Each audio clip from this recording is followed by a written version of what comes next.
Hello everybody, today I'm going to show you how to make this super delicious Thai coconut babin or glutinous rice pancake with coconut. Here are the ingredient list and let's get the cooking started. I have here 14 ounces jar of young coconut strip or string that came in with syrup in there. So I don't want to use all that syrup, so I will open it and put it in the strainer, rinse it with water, and this is how it look like.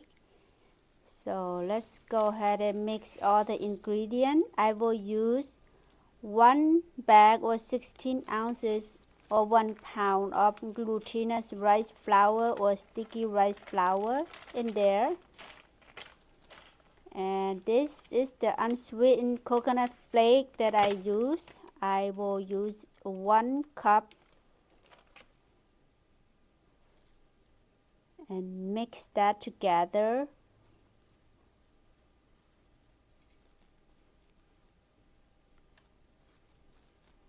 And this is the salt, so I will use about 1/4 teaspoon, about 1/2 cup of sugar. I am using stevia. You can use any sweetener of your preference. Let's give it a mix. You can use a whisk or a fork, but I just using my hand.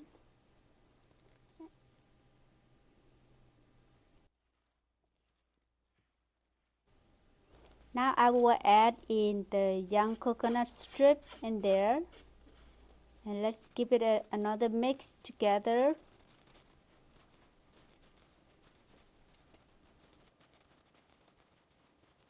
Here is the 14 ounces can of coconut milk.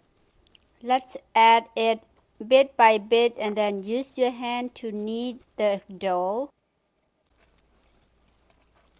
Look like my dough is still not enough moisture, so I will add in about 1/2 cup to 3/4 cup water in there to make sure our pancake is very moist. Now we will knead this dough for about 5 to 8 minutes or so, and then to make sure everything is absorbed together or incorporated together. This is how Thai people they make dessert. They like to use their hand to knead the dough, and they believe that if you use your hand you can feel the texture, make this dough or any dessert that you make very soft and moist, and all the ingredients will very well blend together than you using mixer or any other mixing equipment. Now it looks good, the texture is perfect, and I will add in the oud color, or this is the taro flavor. If you don't have it, you can use pandan extract or vanilla extract or any other flavor of your preference. I use about 1/2 teaspoon to 1 teaspoon. So let's give that another mix and look at the color. It's so beautiful purple. After I mix everything until the color is well blended, I will cover with saran wrap or plastic wrap and let it rest for about 30 minutes. After 30 minutes, my dough is ready, and I will give it another knead about 1 to 2 minutes before I fry in the frying pan. Look at that, the texture is beautiful and soft. And now I will turn on the heat over medium-high until the pan is hot, and then we'll lower the heat down to medium. I will use coconut oil to brush or coat the pan, as well as the waffle maker. You can use spray or butter, anything you prefer. Once you see that the waffle maker turn on light green and that it's hot enough, I will add in some dough in there and cover it up. Now my pan is very hot already, so I will add in enough dough in there to make sure it spread evenly and cover the pan. So we'll cook that for about 3 to 4 minutes per one side, or until you see that the pancake is golden brown. Now we'll flip over and turn to the other side. Cook for another 2 to 3 minutes. Now look at the waffle maker. The smoke is coming really fast and the pancake or the waffle is turning golden brown.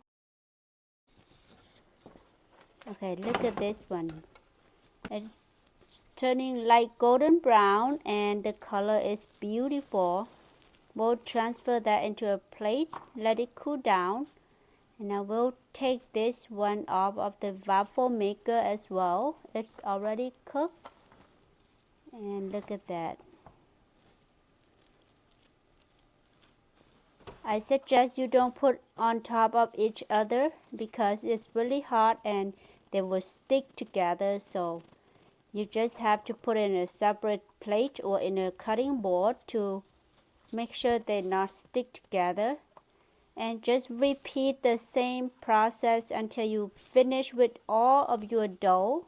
We'll let it cool down and we'll come back and cut the pancake into small pieces or to small slices. If you enjoyed my video, please like, subscribe to my channel. This will help my channel grow and help the YouTube algorithm to push my video to more people. I would surely appreciate that.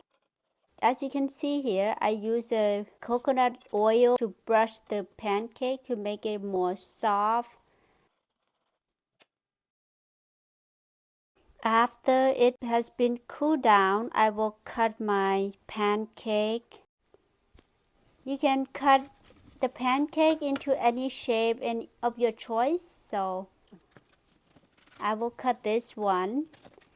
You can see all the white strip of the coconut. It's gonna be really delicious and gonna be really good. Let's finish cutting, and here is the final result of my Thai coconut babin or Thai glutinous rice pancake with coconut. The texture is chewy, soft, and sweet, so give it a try. I'm sure you will like it.